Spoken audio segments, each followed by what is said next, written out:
We begin tonight in Chatham, where an entire apartment building has been told they have to move out.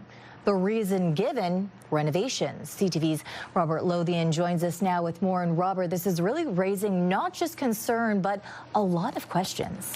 Yeah, Stephanie, and this really comes down to just one simple question. Are residents being pushed to move due to safety or money? Paperwork provided to residents points to concerns over the state of the building, but a legal expert says the devil is in the details. Within a month of learning their apartment building has a new owner, residents in Chatham's Terrace 40 received much worse than an introduction. Actually, one of my neighbors, my wife and I neighbors, came to the door and said, "Did you see your eviction notice?" Gord Harvey and 39 other tenants receiving notice they would have to leave the building for 8 months due to renovations for safety purposes. We understand this news may come as a surprise, but it is essential that necessary work to be completed to keep up with rental market conditions. The notices sent panic in a building of mostly seniors with an average rent of about $850. Their worry is, and there's people in here losing sleep, that I'm going to be homeless. Notices included a cash for keys offer. Give up your tenancy and receive $5,000.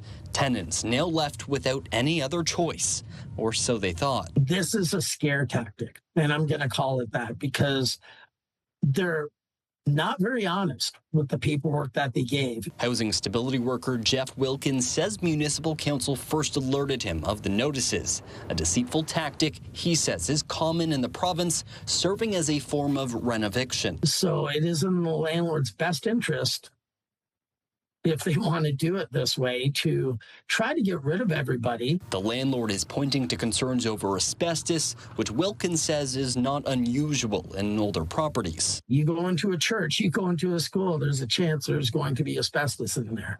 But as long as it's not disturbed, it does not have any ill health effects. CTV News has made multiple attempts to contact the building owner, but has not received a response. As for those living here, more than 30 tenants plan to stay and fight. So to try to get the landlord to say,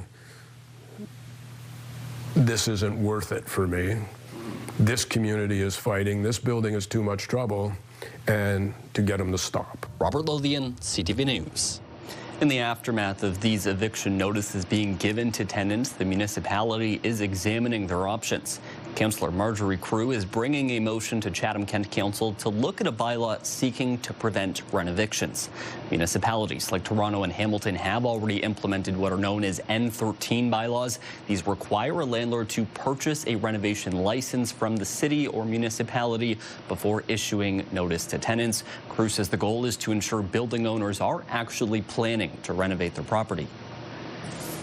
You legitimately need that unit vacant to do those renovations and to get permits to do that, and that, you know, that we guarantee that the folks that are being displaced are brought back within a reasonable amount of time, maybe some compensation to help them as they navigate that. Crew will be taking that motion to council on February 9th. If approved, it will likely take staff a couple months to draft the bylaw and return to council. Steph. Okay, so what's next for these tenants? Well, Steph, right now we're kind of in a bit of a waiting game, right? Residents have now made that known to the landlord that they are hoping to stay there and believe they have the legal authority to do so. They haven't heard much in the past couple of weeks in terms of a response, so they're hoping to get that next before they can figure out where they have to go from here. Okay, Robert Lothian with our top story tonight. Thank you, Robert. Thanks.